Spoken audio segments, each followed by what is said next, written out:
ये था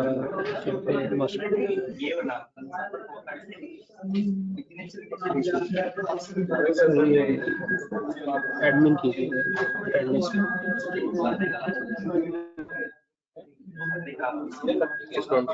जवाब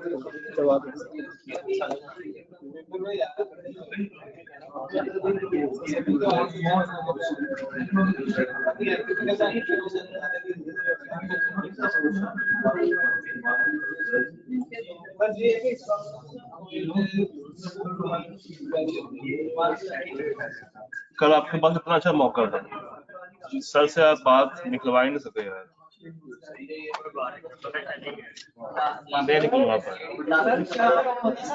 निकलवा ही नहीं पाया। कल तो वो तैयार भी हो गए थे, खड़े हो गए यार चलो करते हैं बातें। क्या कसौटी खेलनी है? चलो खेलते हैं कसौटी। वैसे भी आज साल लेट उनकी आज मीटिंग है एक और बड़े शख्सियत के साथ, तो उनको आते आते 20 हो जाएंगे, 12-20 कल हो गया। 12:15 का टाइम दिया हुआ है, मैं इन एडवांस बता रहा हूँ। और वैसे भी आपकी कल की क्लास तो ऑन है ना फ्राइडे वाली? यस सर, ऑन बिल्कुल बाकायदा ऑन होगी। बस खत्म हो गया, नोवा स्टार्ट रह गया, बस ऐसे खत्म हो जाना। हाँ जी, ऑनलाइन वाले हजरात आवाज आ रही है? ऑनलाइन वाले हजरात आवाज आ रही है विदाउट कैमरा? मुझे बताइएगा जी। आवाज सबको आ रही होगी, कैमरा नहीं आ रहा होगा, मैंने कैमरा बंद किया हुआ। अच्छा, मैं आपको बता दूं कि क्लास शुरू होगी कोई 12:20-25 के आसपास। तो अगर आप लोगों ने बातें सुननी है तो सुन लें, नहीं तो आप उठ के जा सकते हैं। 12:20-25 में ज्वाइन कर लीजिएगा। हाँ जी, कर लें, नाश्ता कर लें, चाय पी लें, जूस पी लें, जो करना है कर लें, अच्छे बुरे काम सारे कर लें। आपके पास तकरीबन 18 मिनट हैं, ठीक है? मैं यहाँ से वॉइस में से बंद करूँ ताकि आप लोगों को मसला ना हो।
जी ऑनलाइन वाले हजरात आवाज आ रही है, ऑनलाइन वाले भाइयों को, ऑनलाइन वाली बहनों को आवाज आ रही है।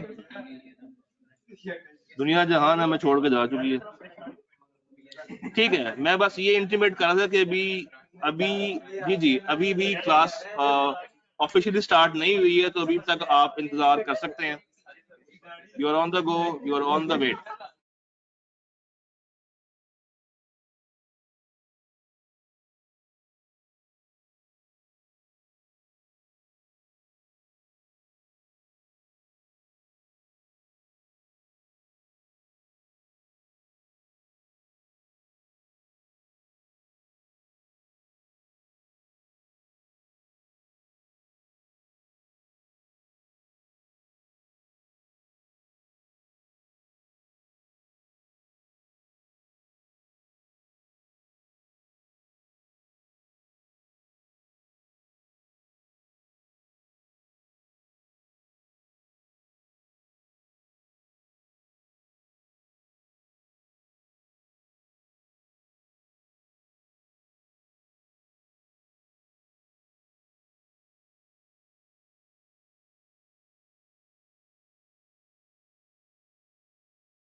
भी रहने दें, आधा घंटा है हमारे पास, कल भी होना ना, आधा घंटा कैसे सर? 1:10। कल भी होना। ये तो फिर आपको आज तक पता ही नहीं लगा कि हम 1:10 तक पढ़ रहे होते हैं डेली? फिर 25 मिनट टेस्ट का सिलेबस क्या है? वो तो फ्राइडे को पता लगेगा ना। नहीं सर, फ्राइडे से माफी पहले मांग लिया सर, जुम्मा भी पढ़ना है। नहीं, आप समझ आया कि मैं क्यों कह रहा था कि आज डिस्कशन कर लेते हैं वो वाली, सर जुम्मा पढ़ना क्योंकि आज मैंने मीटिंग से लेट आना था। है। सर जुम्मा पढ़ना है। तो मैंने कहा आज के दिन डिस्कशन हो जाएगी, गुज़िश्ता कल पढ़ाई हो जाएगी और फ्राइडे को। सर जुम्मा पढ़ना जुम्मे से पहले आप आजाद हो चुके होंगे। है। नहीं। यार, होता नहीं है बात। सर आप आराम से रखें पेश सीधा में बात हुआ था ना, मुझे सीधा याद है कैसे नहीं याद सर को भी पता है जल्दी कि 1.25 घंटा क्लास में ली थी। आप लोगों ने फरमाइश की थी। सर हम मेरी तरफ से मैं जुल्म के कायल कभी भी नहीं हूँ। मेरी तरफ से नहीं, जो पीछे 2-3 बंदे बैठे हुए हैं उन्होंने करवाई। जी अस्सलाम वालेकुम। ऑनलाइन के यूजर्स, आवाज, स्क्रीन और कैमरा क्लियर है? आवाज, स्क्रीन और कैमरा।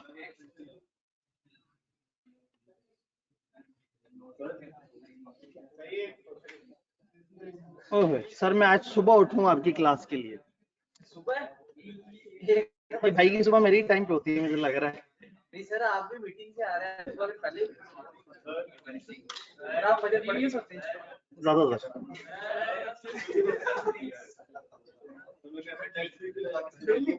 अच्छा इधर चुप करा दे ना ना सर, ये हरकत नहीं है। क्या कह रहे नेक्स्ट वीक में सिलेबस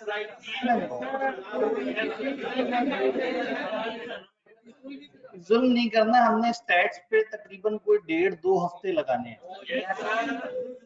स्टैट मेरा एरिया नहीं था, मुझे दिया गया है। ठीक है।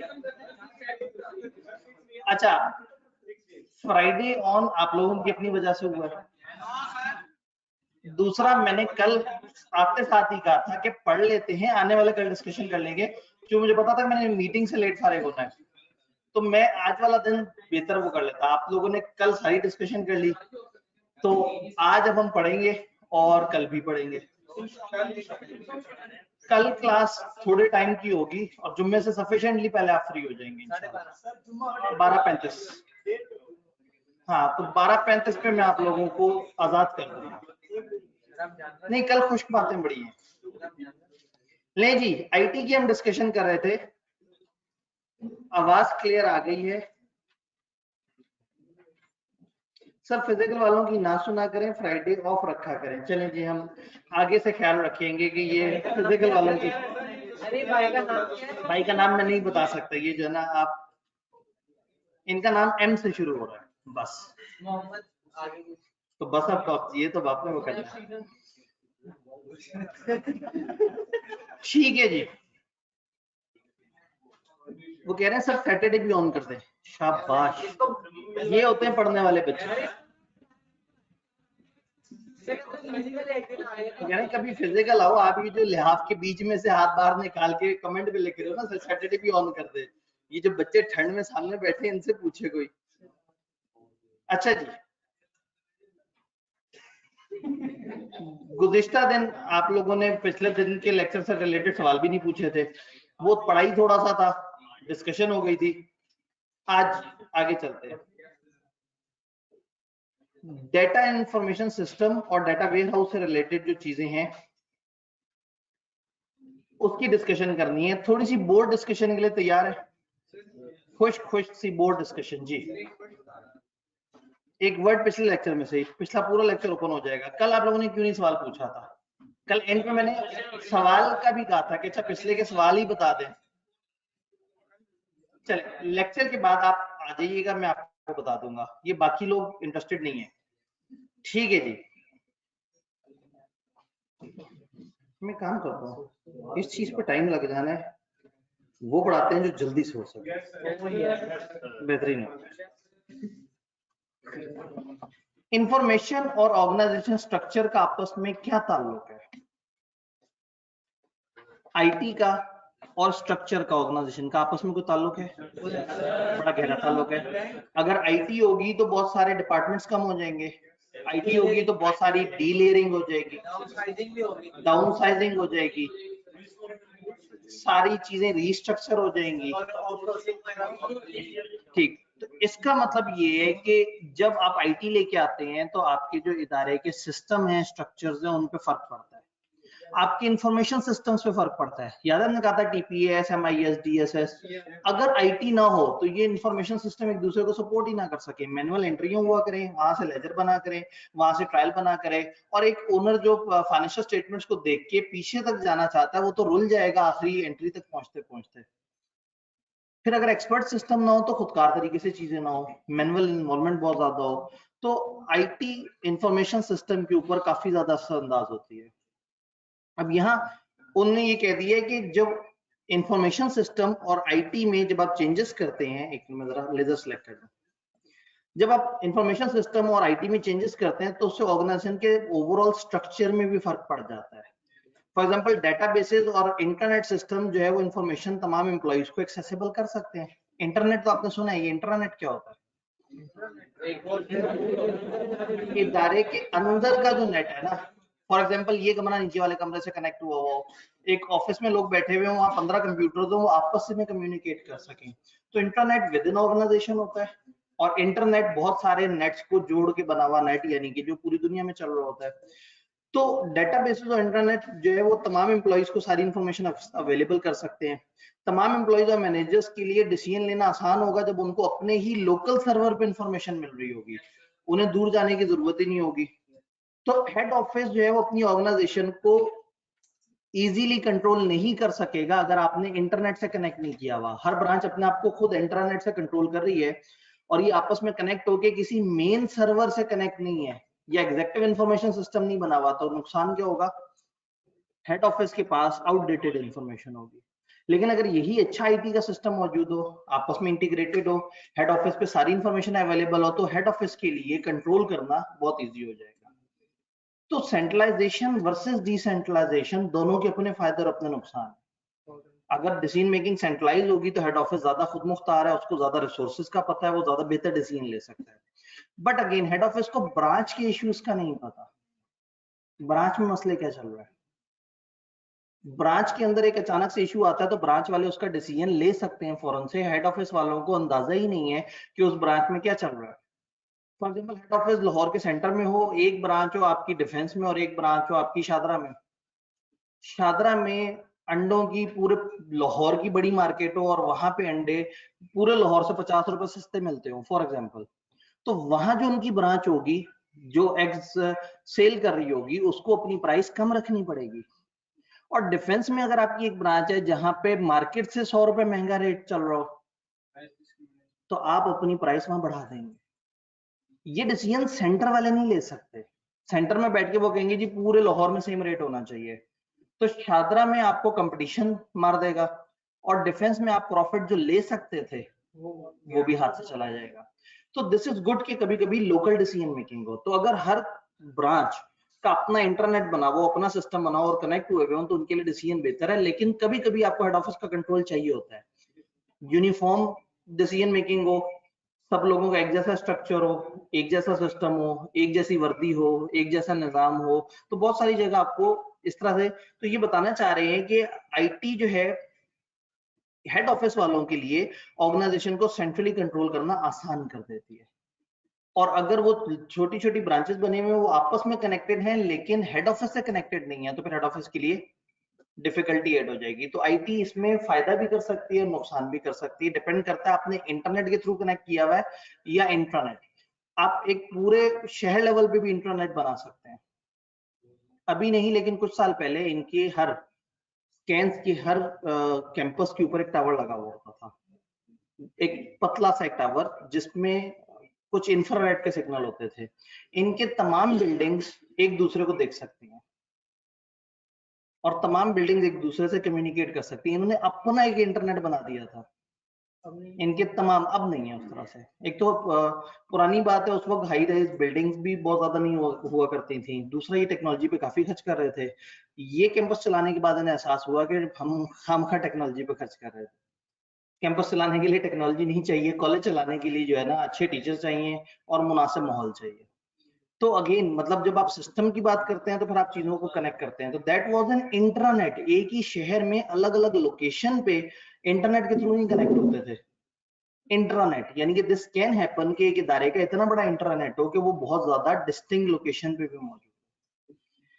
आईटी और इंफॉर्मेशन सिस्टम की चेंजेस ने बहुत सारी ऑर्गेनाइजेशन को ऑलरेडी अफेक्ट कर दिया है। बहुत सारी जगह फ्लैटर मैनेजमेंट हायरार्की बन गई है, फ्लैट स्ट्रक्चर जिसमें कम लेयर्स हो। कम लेयर्स होती हैं तो ऑर्गेनाइजेशन यूं बन जाती है, ज्यादा लेयर्स हो तो ऑर्गेनाइजेशन टॉल ऑर्गेनाइजेशन बन जाती है। ऊपर ये बंदा है, नीचे 10 लेयर्स है और नीचे, तो वो टॉलर स्ट्रक्चर कहलाता है। और जिसमें कम लेवल्स होते हैं दरमियान में, वो फ्लैट स्ट्रक्चर कहलाता है। वो हॉरिजेंटली बन जाता है कि एक ओनर के नीचे 15 बंदे हैं, 15 बंदों के नीचे 100 बंदे हैं, कहानी खत्म।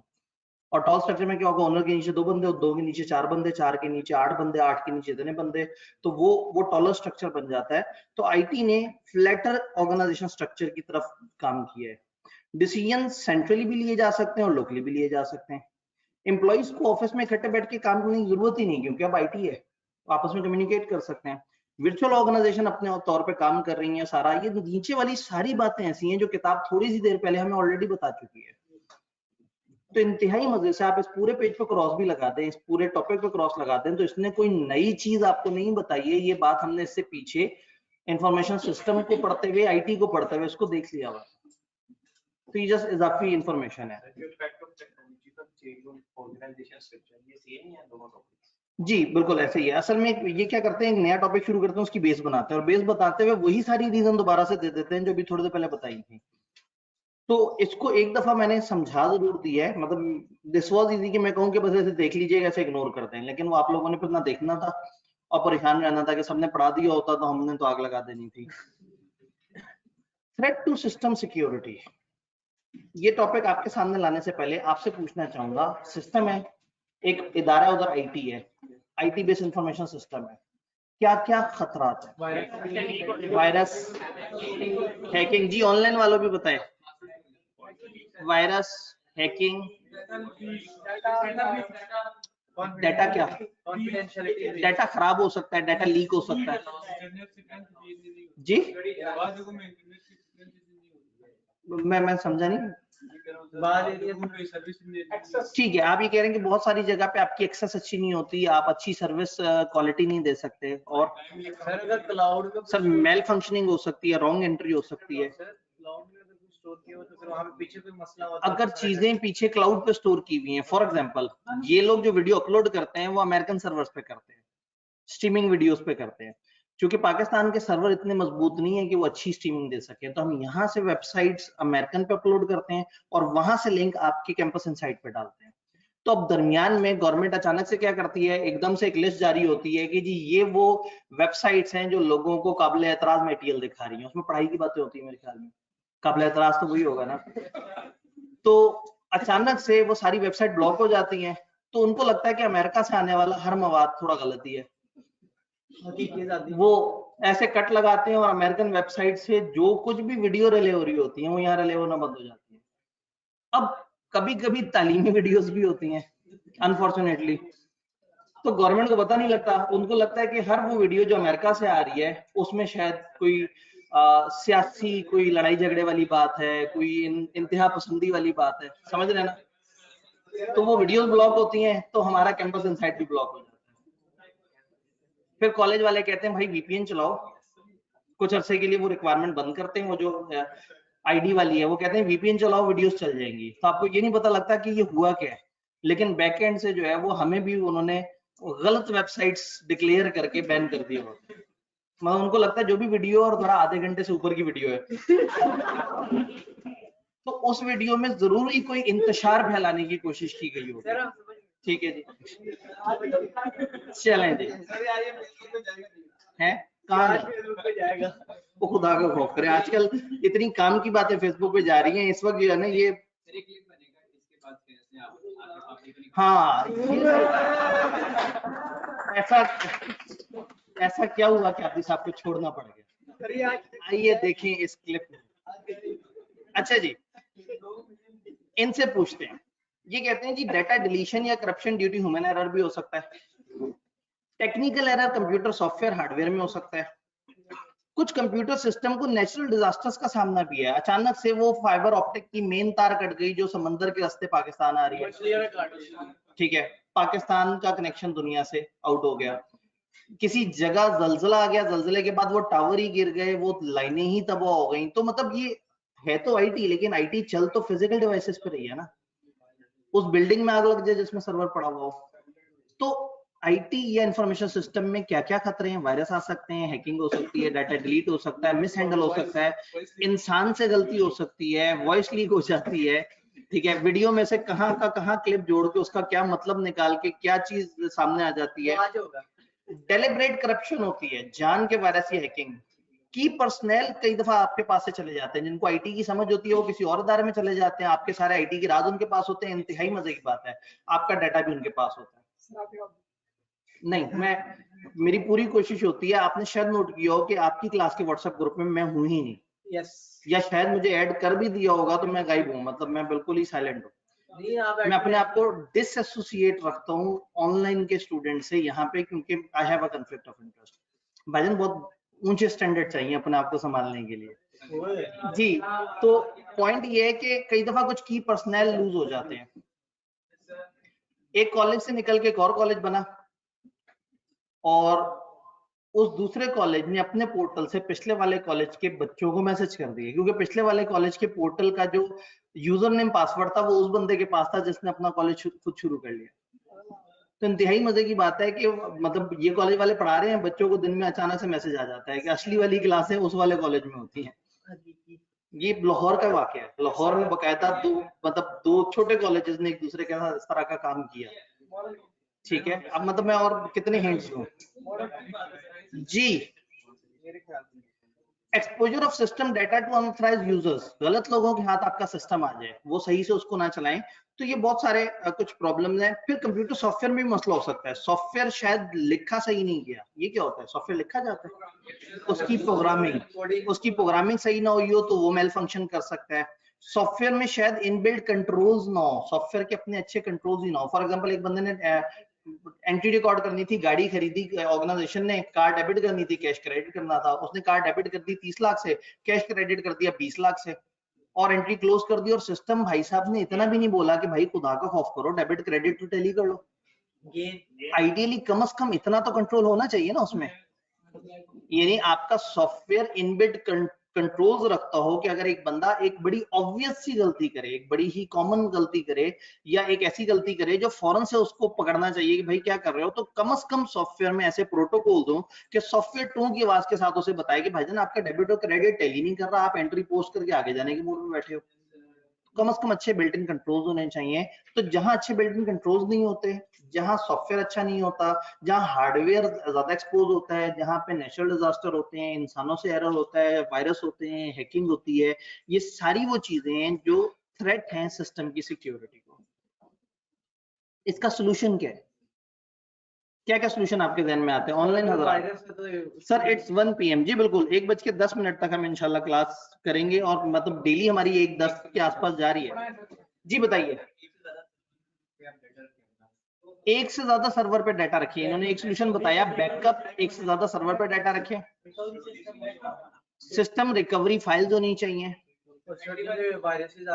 वायरसेस के लिए अच्छे एंटीवायरस होने चाहिए, और आपके पास जो है सर वो लीगल हैकर्स होते हैं ताकि हैकिंग को बचाया जा सके। अपने पास ऐसे लोग मौजूद हों जो हैकर्स को एंटी हैक कर सकें, आईटी एक्सपर्ट्स होने चाहिए, ऑथराइज्ड यूजर और पासवर्ड होने चाहिए, वो बार बार चेंज होते रहने चाहिए, ऑनलाइन हाई सिक्योरिटी होनी चाहिए, आईटी एक्सपर्ट्स हो, प्रोग्रामिंग अच्छी होनी चाहिए, और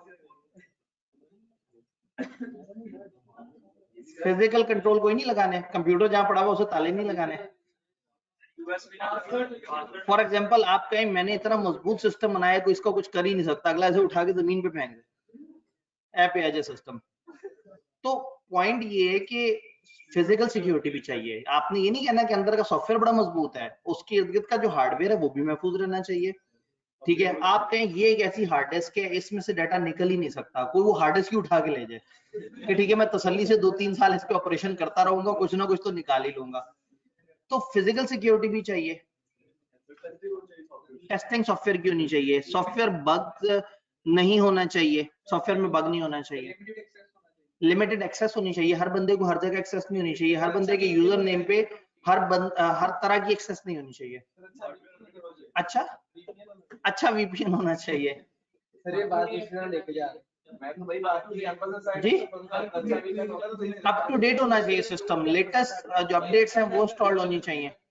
ठीक है जी, एक मिनट सामने, ठीक है जी। अब कंट्रोल जब आपने लगाने हैं ना, तो फिर जनरल और स्पेशल कंट्रोल दोनों तरह के लग सकते हैं। जनरल कंट्रोल होते हैं ओवरऑल कंट्रोल, सिस्टम की एक्सेस ही गलत लोगों के पास ना हो, सिस्टम यूज ही ट्रेंड लोग करें, सॉफ्टवेयर ही बड़ा जबरदस्त बना हुआ हो। जनरल कंट्रोल का मतलब है ओवरऑल कंट्रोल।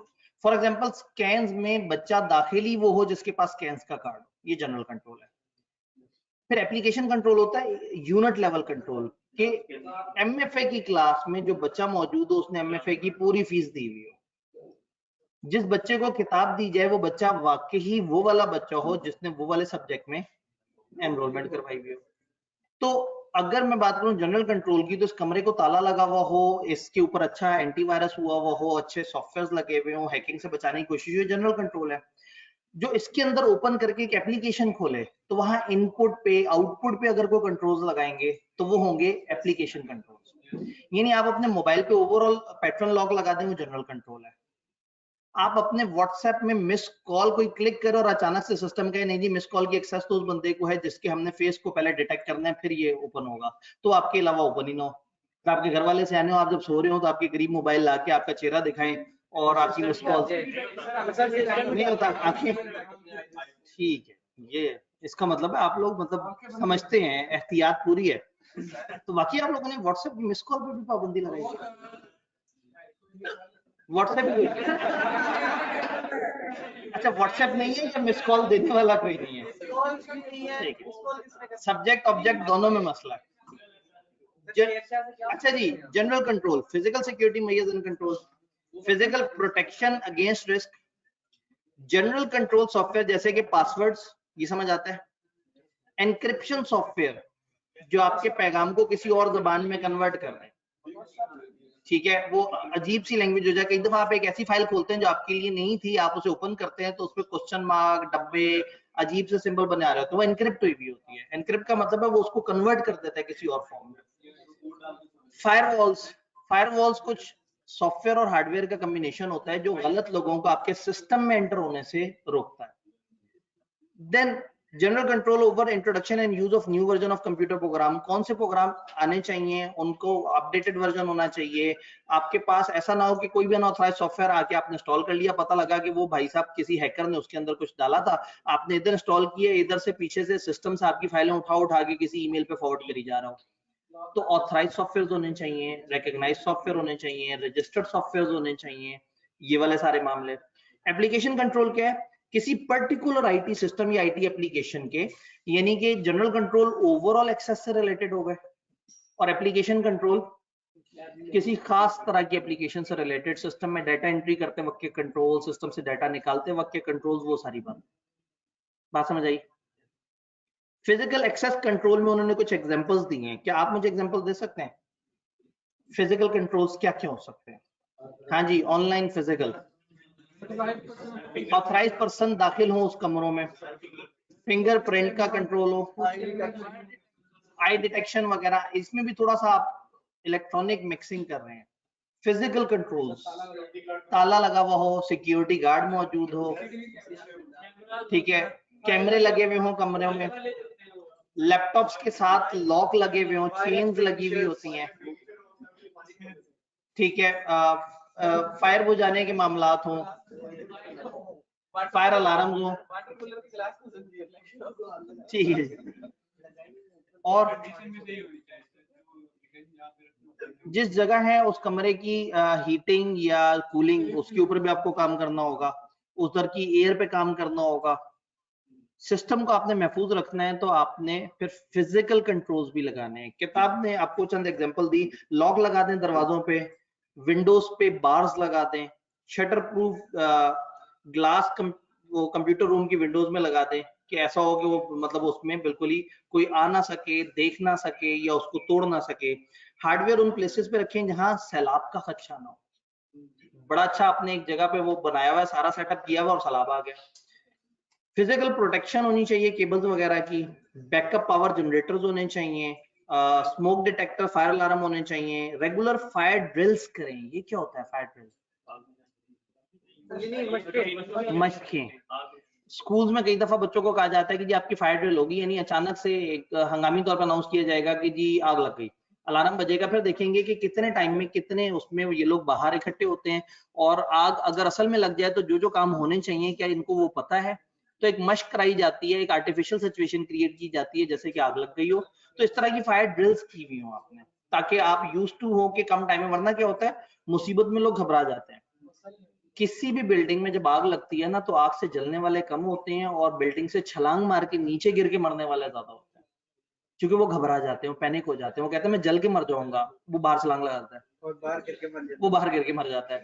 ठीक है, तो वो पैनिक, मुसीबत में घबरा जाना कमाल दर्जे की मुसीबत है। तो ऐसे में फिर आपको इस तरह की पहले से तैयारी रखनी होगी कि अचानक से सिचुएशन हो जाए तो क्या। जैसे अगर इस कैंपस में आग लग जाए तो हम इमरजेंसी रास्ते से निकल आएंगे, ये दरवाजा खोलेंगे और बाद छाल मार देंगे, इमरजेंसी दरवाजा ही बंद कर दिए।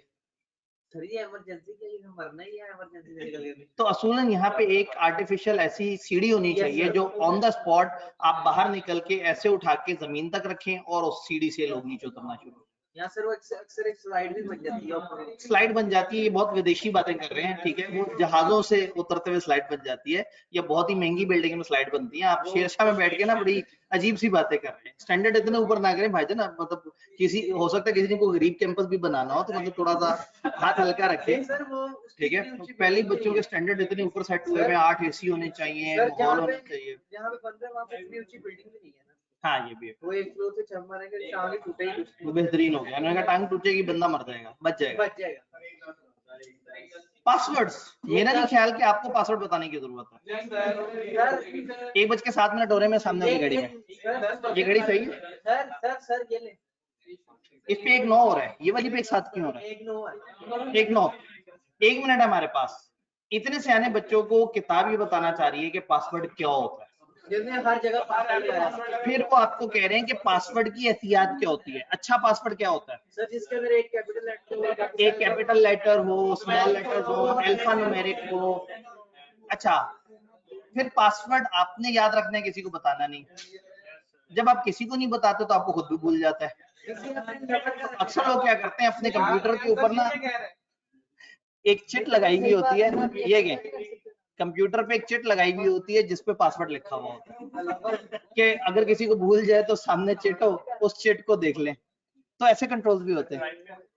बहरहाल ये पासवर्ड नहीं लिखा हुआ, कुछ और लिखा हुआ है, लेकिन अक्सर एम्प्लॉइज वो करते हैं कि ऐसा ना हो कि हमें मौके पे पासवर्ड भूल जाए, तो वहीं आमने सामने कहीं स्टिकी नोट वगैरह लगा देते हैं उसके मुताबिक।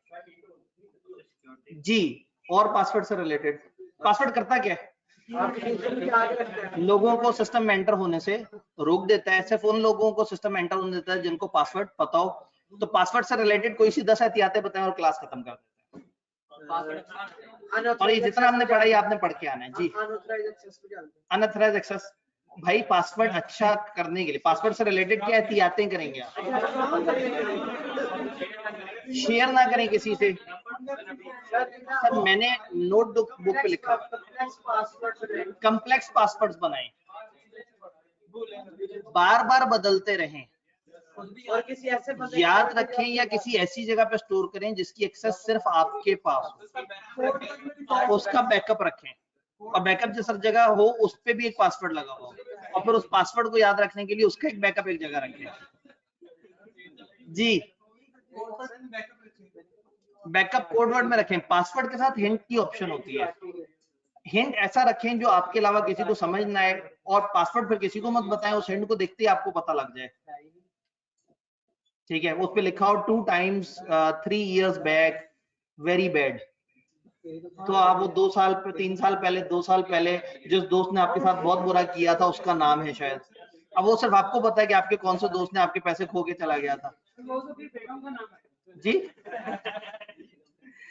अक्सर लोग वाकई में अपनी बेगम का नाम पासवर्ड के तौर पर रख लेते हैं। ठीक है, तो वो उसमें भी मतलब ये वाकई सही कह रहे हैं, मतलब प्रैक्टिकली 70% ऑफ द एम्प्लॉइज जो पासवर्ड रखते हैं वो अपनी बेगम का नाम होता है। नहीं तो एक कॉमन चल रहा होता है 1 से लेके 8 तक का। तो एहतियात करनी है, अच्छे कॉम्बिनेशन बनाने, सिक्योर रखना है, बार बार बदलते रहना है जी, बहुत सारी एहतियातें करनी है भाई, गलत तरफ चले गए। तो पासवर्ड तक आप लोगों ने पढ़ना है, बीच में हमने डाटा और इंफॉर्मेशन सिस्टम वाली बातें नहीं पढ़ी, हमने ये नहीं पढ़ा डाटा एंड इंफॉर्मेशन सिस्टम, ये जो सामने स्क्रीन पे आ रहा है, और जो data warehouse and data mart, ये नहीं पढ़ा। उसके अलावा हमने आगे पासवर्ड तक चीजें देखी हैं। कल इंशाल्लाह ताला इसमें आगे चलो, किताब आपको वायरस के बारे में भी बताएगी। कल 12 बजे इंशाल्लाह हमारी क्लास है, इंशाल्लाह। सर वैसे इन्वेस्टर फजूल ही खरीदना फेंका हुआ है, कैश में तो कोई 7-8-9 को चाहिए। पीछे है ना।